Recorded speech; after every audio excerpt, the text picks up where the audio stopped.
umumnya setiap tahun berganti dan muncul penanggalan baru di bulan baru di tahun yang baru.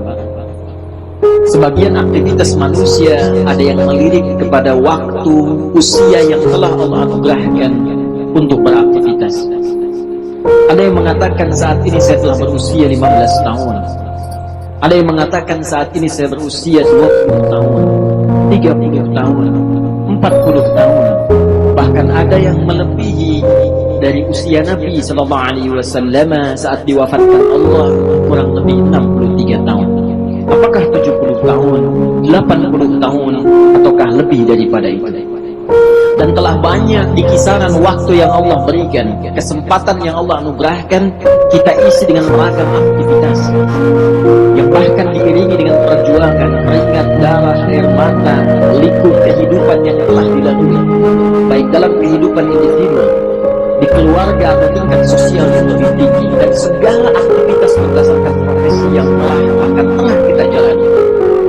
Dari sekian aktivitas yang telah kita lalui, ada satu ayat yang penting kita renungkan dalam Al-Quran, dan ayat ini secara tajam disampaikan Allah tanpa banyak pembukaan, tanpa banyak iringan yang dalam bahasa manusia mungkin diawali dengan pengantar dan mukadimah, tapi langsung ditujukan menghujam pada pertanyaan dasar yang dimintakan untuk diresapkan pada setiap jiwa-jiwa manusia, khususnya hamba-hamba Allah yang beriman, dari setiap pergantian waktu yang telah kita lalui, dengan pembuka dan informasi yang telah tadi kami sampaikan. Quran surah ke-59 Al-Hasyr di ayat yang ke-18. Allah Subhanahu wa taala berfirman, "Ya ayyuhalladzina amanu taqullaha wal tanzur nafsum ma qaddamat lighad wattaqullaha innallaha khabirun bima ta'malun." Hadirin, ayat ini dibuka dengan tegas oleh Allah Subhanahu wa taala untuk menghujamkan sebuah pesan yang dalam, khususnya ditujukan pada orang-orang yang telah menyatakan dirinya beriman kepada Allah Subhanahu wa taala. Dan berbahagianya kita semua, insya Allah, kita yang hadir di masjid ini, baik di area dalamnya, di luarannya, sekitarannya, insya Allah kita termasuk dalam golongan orang-orang beriman. Karena panggilan Jumat dibuka dengan panggilan iman. Quran surah ke-62 Al-Jumu'ah dengan namanya di ayat yang ke-9 itu. Ya ayyuhalladzina amanu idza nudiya lis-salati min yaumil jumu'ati fas'au ila dzikrillah. Panggilan Jumat dibuka dengan kalimat iman. Hei seluruh orang-orang yang telah menyatakan dirinya beriman kepada Allah Subhanahu wa taala, jika telah tiba seruan untuk menunaikan salat Jumat di hari Jumat itu, maka bergegaslah Anda untuk berpikir, ingat, persiapkan diri Anda untuk menunaikan Jumat dengan sempurna. Jadi berbahagialah ketika kita hadir datang di Jumat ini. Bersyukurlah kepada Allah karena iman kita masih diakui oleh Allah Subhanahu wa taala. Iman kita masih merespon panggilan Allah Subhanahu wa taala. Dari sekian hamba-hamba Allah, bahkan yang mengatakan dirinya beriman sampai Jumat ini, kita yang terpilih dan berada di masjid ini. Belum tentu orang yang mengatakan dirinya beriman kemudian bisa mudah untuk menunaikan ibadah Jumat ini. Tapi dari syukur yang kita dapatkan ini, hadirin sekalian, kembali kita dipanggil, disentuh dengan iman kita ini. Dalam ayat yang tegas Allah sampaikan di Quran surah ke-59 ayat 18 ini, ya ayyuhalladzina amanu. Kalau kita tarik ke dalam suasana Jumat saat ini, hei jamaah-jamaah Jumat yang telah datang dengan panggilan iman itu, hei kalian yang telah menyatakan dirinya beriman kepada Allah Subhanahu wa taala. Bahkan dibuka dengan huruf ya, disebutkan 360 kali dalam Al-Quran. Huruf ya, harfun nida, itu digunakan untuk memanggil seluruh jarak yang ada. Nidaul qarib, nidaul mutawassit, nidaul ba'id. Ada 14 huruf nida dalam bahasa Arab. Ada a, ada ya, ada aya, ada wa, dan sebagainya. Tapi di Al-Quran hanya satu yang disebutkan, ya, karena huruf ya itu bisa mencakup seluruh fungsi panggilan dalam bahasa Arab. Dekat menengah, jauh. Kalau disandingkan dengan kata iman, ya ayyuhalladzina amanu, seakan Allah ingin mengatakan, hei seluruh pemilik iman tanpa kecuali. Alladzina disebutkan 1080 kali dalam Al-Quran, mencakup seluruh kalangan tanpa kecuali. Besar, kecil, tua, muda, sepanjang dia merasakan dan mengakui dia punya iman. Kata Allah, hei para pemilik iman, yang mungkin di antara kalian kualitas imannya beda-beda. Ada yang kalian imannya kuat sehingga kedudukannya merasa dekat denganmu. Jangankan dipanggil dalam sholat fardu, bahkan sebelum datang fardu tergerak menunaikan sholat sunnahnya. Bahkan sebelum datang subuh sudah bangun untuk tahajudnya. Bahkan tidak menunggu Ramadan, Senin Kamis dia kerjakan sunnahnya. Ayam mubid dia tunggu-tunggu walau belum tiba waktunya. Yang dekat dengan Allah. Ada yang biasa-biasa mutawassit menengah, sholat nunggu fardu, puasa nunggu Ramadan, tapi iman masih melekat dalam dirinya walaupun keadaannya di tengah-tengah hubungannya dengan Allah Subhanahu wa taala. Ada yang ba'id, mungkin merasa jauh karena maksiat yang banyak dikerjakan, tapi masih menunaikan sholat walau terlambat, masih ingin mengaji Al-Quran walau kadang-kadang. Demi Allah saya katakan, sifat Rahman Allah menjadikan baik yang imannya kuat, menengah ataupun jauh disamakan oleh Allah Subhanahu wa taala dengan panggilan ini. Seakan Allah ingin mengatakan, saya tidak peduli sepanjang kalian masih ada iman dalam jiwamu dan datang memenuhi panggilanku, maka aku akan jadikan yang jauh aku dekatkan, yang menengah aku lekatkan, dan yang dekat aku semakin berikan kedudukan di sisiku. Maka berbahagialah ketika ada panggilan kita respon. Itu cara Allah untuk meningkatkan keimanan kita dan mendekatkan kedudukan kita dengan Allah Subhanahu wa taala. Karena itu, sebelum masuk kepada inti penjelasannya, Allah tegaskan dengan menggunakan kata ayyuha, disebutkan 150 kali dalam Al-Quran. Ayyuhnya munada berfungsi taukid untuk menguatkan pesan, haknya tanbih untuk mengingatkan.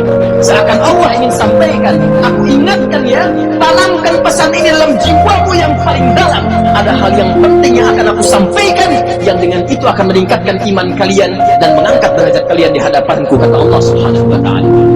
Ya ayyuhalladzina amanu, hai semua orang yang merasakan beriman, mengaku beriman, baik hubungannya dekat, jauh atau menengah, ittaqullah, tingkatkan takwamu kepada Allah.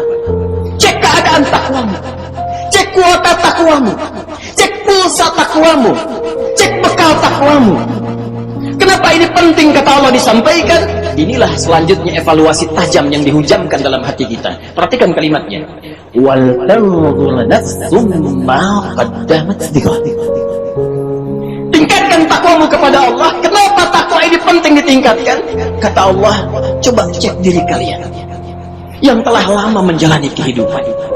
Mungkin ada yang belasan bahkan puluhan tahun, bahkan lebih daripada batas kuota yang barangkali standar kehidupan manusia. Ada yang di atas 100 tahun. Kata Allah, coba dicek.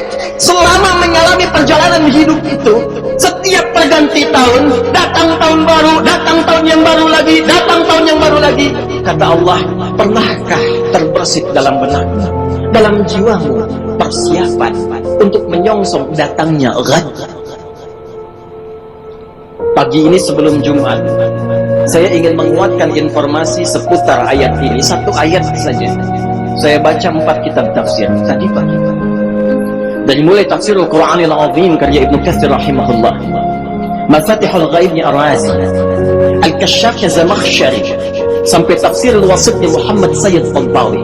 Demi Allah kami katakan, dari 4 kitab tafsir ini semuanya satu kata dalam menafsirkan ayat ini, dan tidak ada ikhtilaf, perbedaan pendapat di kalangan para ahli tafsir. Semua mengatakan yang dimaksud dengan ghad di sini yaumul qiyamah. Yaumul qiyamah. Tibanya hari kiamat. Tibanya hisab kita di hadapan Allah Subhanahu wa taala. Dalam bahasa bebasnya, tapi lugas dan tegas, seakan Allah ingin mengatakan, kalau besok kamu dihisab dari pergantian waktu yang telah kami lalui, dari masa yang telah kami berikan kepada kalian, dari setiap perganti tahun, tahun baru, tahun baru, tahun baru, kalau tiba-tiba besok kiamat, bekal apa yang telah kamu siapkan untuk menjunjung itu? Bekal apa yang telah kamu hadirkan untuk menghadapi hari kiamat itu? Karena itu semua mengatakan, diungkapkan dengan kalimat ghad. Bisa Allah menyampaikan, ya ayyuhalladzina amanu taqullah wal tanzur nafsum ma qaddamat liyaumil qiyamah. Tapi Kenapa Allah mengatakan ghad, yang dalam bahasa kita diartikan besok? Semua ahli tafsir mengatakan litakrib, untuk menghunjamkan ke dalam jiwa kita rasa seakan itu. Bayangkan kiamat kalau besok terjadi di hadapan kita, bekal apa yang kita bawa? Duhai Anda yang hadir di Jumat ini, yang telah menghasilkan dan mengumpulkan dari sekian banyak waktu yang Allah berikan kepada Anda, ragam harta benda yang sudah Anda koleksi, rumah yang luas, kendaraan yang begitu membentang dengan ragam yang sangat luar biasa, pakaian yang bagus-bagus, perhiasan yang melekat di tubuh. Demi Allah saya katakan, kalau Anda wafat di hari ini, bagaimana hisab Anda di hadapan Allah Subhanahu wa Ta'ala? Kalau kiamat terjadi besok, apa persiapan kita tahu? Dan kiamat terkecil itu kematian. Kiamat terkecil kematian. Quran surah ke-32 di ayat ke-11. Qul yatawaffakum malakul mautil ladzi wukila bikum. Katakan Muhammad sallallahu alaihi wasallam, setiap yang berjiwa itu satu saat akan tiba waktunya, datang utusan Allah malakul maut untuk memisahkan kehidupannya dengan maut itu dari kehidupan dunia menuju hisab persiapan akhiratnya. Dan semua ulama sepakat kiamat terkecil. Kiamat kecil itu ya kematian. Jadi kalau kita kembalikan pada diri kita, para ulama selalu mengajak kita untuk bermuhasabah. Jangankan datang tahun baru, ganti tahun lagi, ganti hari lagi, setiap hari. Ayat ini mengatakan, kalau Anda wafat besok, persiapannya apa? Bahkan kalau kita diwafatkan hari ini, apa persiapan hisab kita di hadapan Allah Subhanahu wa Ta'ala? Karena itu yang paling menarik, untuk menghunjamkan renungan ini dalam jiwa kita, Allah menyebutkan kalimat yang langsung dengan menggunakan kata nafsun, dan bentuknya tidak menggunakan alif lam. Wal tanzur nafsum ma qaddamat bighad. Kalimat nafsunnya tidak menggunakan alif lam, nakirah. Kata para ulama tafsir, kalimatnya tidak menggunakan alif lam untuk memberikan kesan dan pesan kepada kita. Kalau ingin bagus dalam introspeksi, kalau ingin benar dalam muhasabah, lepaskan dulu seluruh kecenderungan dunia kita, kemudian tanyakan pada hati kita yang paling dalam, sudah benarkah cara hidup kita sampai dengan detik ini? Itulah rahasianya kenapa di ayat ini kata nafsun tidak menggunakan alif lam. Seakan-akan Allah ingin mengatakan pada kita, coba merenung sejenak. Bukan dengan kembang api itu, bukan dengan petasan itu, bukan dengan pesta itu, tapi dengan jiwa Anda, dengan hati Anda, dengan kalbu Anda, dengan jiwa yang Allah berikan kepada kita. Cobalah kemudian sejenak saja, sepersekian menit kita diam sejenak, tanyakan pada jiwa kita, istafti qalbak, kemana hidup kita ini? Sudah benarkah puluhan tahun saya beraktivitas? Sudah benarkah puluhan tahun ini misi yang saya emban? Sudah benarkah jalan hidup saya? Bagaimana kalau sekarang saya wafat? Saya berikan rumus cepat. Kalau ada orang masih merasa kurang nyaman, gelisah, dan khawatir bila diwafatkan di saat itu dia merenung, ini sudah fitrah menunjukkan ada kekurangan bekal yang ada dalam jiwanya. Dan merasakan ada bekal yang kurang untuk dibawa pulang. Yang paling mencengangkan dan paling irasional, sudah tahu bekalnya kurang, sudah tahu yang kemarin itu masih banyak kurangnya, kok sisa yang diberikan masih main-main juga, kok sisa waktu yang diberikan masih belum serius juga. Jadi kalau sampai Jumat ini, sampai detik ini belum mampu merubah kita untuk dekat dengan Allah, Anda butuh berapa Jumat lagi? Anda butuh berapa tahun baru lagi? Apa masih senang hanya dengan urusan dunia Anda rayakan, sementara besok kita berpulang di hadapan Allah Subhanahu wa Ta'ala? Ingat akhirat bukan meninggalkan dunia, tapi ingat akhirat mengarahkan anugerah dunia yang Allah berikan kepada kita supaya ditata menjadi kepentingan ibadah.